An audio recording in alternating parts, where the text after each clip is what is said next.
هتصفي حسابك معاه ازاي انت؟ قول لي يا استاذ احمد. واخد بالك؟ احنا لما جينا جبنا الناس اللي احنا قلناها دي، في حد منهم علاقتي بيه او بينه وبينه حاجه، لكن انا كل ما بيحزنني لما حد بيغلط في الجيش بتاعنا، اللي يطلق عسكر ويسقط العسكر، واللي يشتم في الشعب يقول لك شعب مش عارف ايه. الشعب ده، البلد دي خيرها علينا كلنا. طيب خلينا ناخد زميلنا الاستاذ عبد الناصر زيدان. اهلا بيك استاذ عبد الناصر، اتفضل. اولا برحب بحضرتك شرفني العزيز والاستاذ الاعلامي الكبير احمد موسى، شرفني. وبهنيك اولا على هذه الاطلاله اليوميه الناجحه جدا والتي ينتظرها، مش عايز ابالغ عندما اقول ملايين من متابعي برنامجك وقناه التحرير عبر الوطن العربي الكبير. وخليني ارحب بصديقي العزيز الكابتن عزمي مجاهد. ازيك يا استاذ ناصر؟ مساء الفل كابتن عزمي، ولكن خليني انا متابع الحوار منذ بدايته، فخليني اقف قدام مجموعه من النقاط اختلف فيها مع الكابتن عزمي، وان كان اختلافنا دائما لا يفسد للود قضيه. اتفضل. اولا يعني لست في صدد اتحدث لاقيم الكابتن عزمي لانه راجل محترم وانا اكن له كل تقدير، ولكن انا امام معينه لابد ان نعرف ما هي الاسباب الحقيقيه التي دفعت الكابتن عزمي لكي يخرج علينا في هذا التوقيت وكاننا ننبش في القبور. بعد 30 يونيو كنت اتمنى على المتحدث الرسمي للاتحاد المصري لكرة القدم، وهو رجل مسؤول ومسؤول كبير وله اسمه كنجم رياضه كبير ولاعب دولي قدير، وفي منظومة ينظر إليها العالم العربي كله وينظر إلى أحاديثه. هو عندما يتحدث فينظر إليه القاصي والداني بأنه رجل الاتحاد المصري لكرة القدم. فعلى أي أساس جاء هذا النبش في هذا التوقيت ونحن بعد 30 يونيو وبعد هذه الثورة العظيمة وهذه المبادئ والقيم التي أعلاها جيشنا العظيم ندعو إلى عهد جديد من التسامح والرقي في التناول الإعلامي؟ هذا سؤالي الأول. السؤال الثاني، هناك ازدواجية في المعايير. عندما خرجنا بعد 30 يونيو لنوثق يا أستاذ أحمد ما فعله نجوم كرة القدم خلال ثورتين، ما بعد 25 وما بعد 30، اكتشفنا أن نجوم الكرة أضروا بأنفسهم وبالوطن عندما سيسوا مواقفهم وأعلنوا انتماءاتهم لهذا الفصيل أو ذاك. ولذلك حاربنا القوائم السوداء التي قلنا لو خرجت في هذا التوقيت ستساعد على شرخ الصف. القائمة السوداء التي يتبناها الكابتن عزمي الاتحاد المصري لكرة القدم، وأنا أوثق هذا الموضوع ولي مع حضرتك فيديوهات قوية جدا ستوضح العديد من الأمور. الاتحاد المصري لكرة القدم رفض التعليق وتبرأ منها على العلم أنه لابد كان أن يتخذ اتخاذ موقف وكان لابد أن يكون له رأي. وقال لي مسؤول الاتحاد المصري ليس لنا أي علاقة بهذه القائمة التي يتحدث عنها الكابتن عزمي وهو مسؤول عما يقول وليس الاتحاد المصري. فهنا ازدواجية. هل هو يتحدث عن هذه القائمة كأنها بيان رسمي من الاتحاد المصري أو رأي شخصي؟ لابد طيب طب دقيقة واحدة، أستاذ عبد الناصر هيرد عليك كابتن عزمي. أنت القائمة دي ما كنتش مع الأستاذ وائل الإبراشي بتتكلم فيها؟ اتفضل. اتكلمت فيها مع الكابتن وائل. رد عليا بس. وبعدين ثانيا دقيقة واحدة بس، اديني فرصة. اديني فرصة. أولا أنت من أسبوع حضرتك كنت بتتكلم على هذه القائمة. 2، انا دلوقتي الاستاذ احمد انت جايبني ايه؟ مش بصفه الرياضيه ولا بصفه اتحاد الكوره؟ بصفه صفاتك. نعم يعني لكن طبعا. انا ما بتكلمش باسم اتحاد الكوره في هذا البرنامج يا استاذ عبد الناصر. وبعدين انا ما بنبش في القبور، اما انت كنت بتنبش في القبور من اسبوع وكنا بنتكلم مع بعض في مع الاستاذ وائل الابراشي. ما حصلش الكلام ده ولا حصل؟ ارد؟ اتفضل.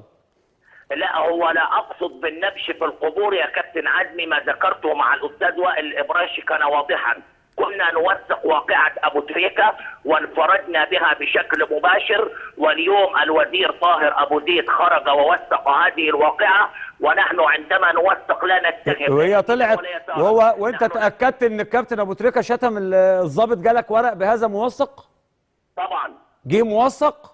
انا قلت انا قلت وانطلي وقلت وخليني اعيد في برنامج الاستاذ احمد موسى على الملأ امام الملايين ان مصدري كانت الشؤون المعنويه للقوات المسلحه واللواء محسن عبد النبي مدير الشؤون المعنويه، وان الموضوع حدث بالفعل، ولكن تقديرا من المنظومه العسكريه المصريه في احترام في ورقة رسمي؟ يرجع اليها. هل تم استدعاء ابو تريكه استاذ يا عبد الناصر؟ أستاذ عبد هل تم الناصر، استدعاء ابو تريكه من النيابه العسكريه؟ لم يتم استدعاء ابو تريكه من النيابه العسكريه ولا واقعه حدثت، ولكن في حاجة موثقة يا أستاذ عبد الناصر لو سمحت، لو سمحت.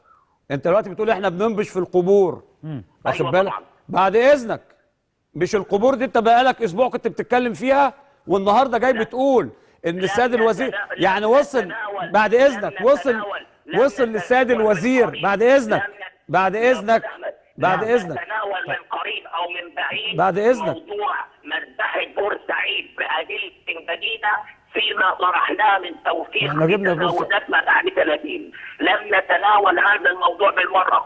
انت قلت ده هو برنامج الأستاذ أحمد اللي عمل يا سيدي الأستاذ أحمد هو اللي بيتكلم في الموضوع ده عشان يعرف حقائقه. انت قلت كلمه محترمه جدا قبل ما ادخل على الهواء عندما تحدثت بعد اسر الشهداء اولياء الامور اللي تحدثوا، قلت نترك القضاء. بس ما احنا قلنا كده. انت عارف ان القضاء هو صاحب الكلمه الاولى الأستاذ والأخيرة. يا سيدي الفاضل، يا سيدي الفاضل، يا سيدي الفاضل، يا سيدي الفاضل، يا سيدي الفاضل، ادينا فرصة، ادينا أستاذ عبد فرصة الناصر، لو أستاذ عبد سمحت. الناصر، هو بيقول لك الادله، من أنت حق إيه الأدلة من وإيه حق الكلام؟ الأستاذ أحمد موسى يسأل واحنا نجاوب. هو بيستفسر على موضوع. لا هو بيتكلمش عني، لا هو بيتكلم عليك. على إيه بقى؟ لا بيتكلم عن هذه الحلقه هي بلاغ للنائب العام على الهواء مباشره. أيوه. كابتن عدمي مجاهد يمتلك أدلة جديدة في قتل المتظاهرين في مسبحة بورسعيد. إيه الكلام ده؟ ما ينفعش نتكلم كلام مرسل. ما ينفعش احنا نقول اتهمنا حد إخوان دلوقتي؟ المسلمين. احنا اتهمنا حد دلوقتي ولا ايه؟ انت ايه الكلام ده؟ الكلام يا كابتن عدمي كان ليس موجه للاستاذ احمد موسى.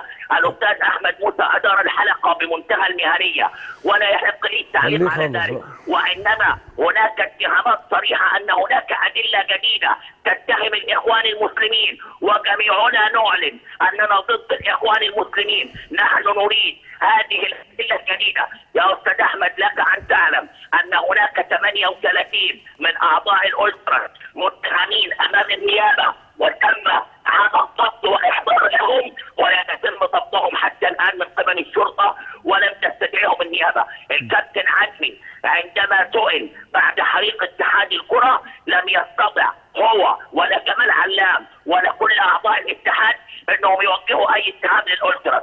لابد بعد 30 يوليو ان نقف امام مسؤولياتنا. اللي عايز يقول الالتراس يقول صراحه. ايه السبب يا استاذ عبد الناصر؟ ايه السبب؟ ما اتهموش ليه؟ ليه ما اتهمناش ليه؟ حد؟ ليه ما اتهموش حد؟ اسال الكابتن عادل. والاستدعاء الموجود وانا ليه مش ما حكي لك على اللي حصل؟ حضرتك بتقول لي انه أنا مش طلع حكي امر لك. بالقبض على 38 مش واحد، قلت لك اللي ما حصل؟ طبقش على واحد لحد دلوقتي. لحد دلوقتي. ومش قلت لك ان في استدعاء والعميد ثروت سويلم راح هناك وحصل كذا؟ مش حكي لك القصه؟ انا مش حكيها بالتفصيل. نعم. انت تابعت بالاول يا استاذ عبد الناصر؟ انا متابع الحلقه من اولها وحتى المكالمه. طيب امال ايه؟ ما انا لما اتكلمت بقول له وقت تحريق الاتحاد المصري لكره القدم أيوة. لم يجرؤ مسؤول من جمال علام وحتى الفراش ان يتهم احد من افراد الالتراس.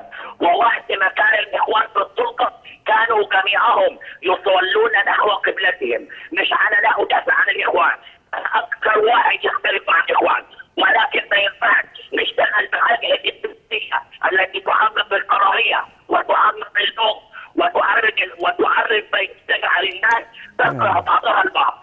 احنا امام مسؤولياتنا كاعلاميين لابد ان نتحدث بالتوثيق. انت ليك رغبه يا استاذ احمد موسى في ربع العدويه دلوقتي دول الالتراس في ربع العدويه. الكابتن عزمي قال لك زق بهم من الاخوان ودفع عن رئيس مجلس. ما ينفعش يبقى في سيئه وسيئه بشرطه. الالتراس استغلوا سياسيا، بعضهم قبض فلوس على جسد. ما ينفعش نقعد نتكلم ونسوي اي كلام.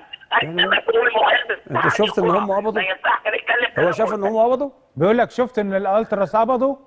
هناك ادله رويترز يا سيدي الفاضل. فين الادله؟ وريني، قول لي ادله صورتهم هم بيقبضوا.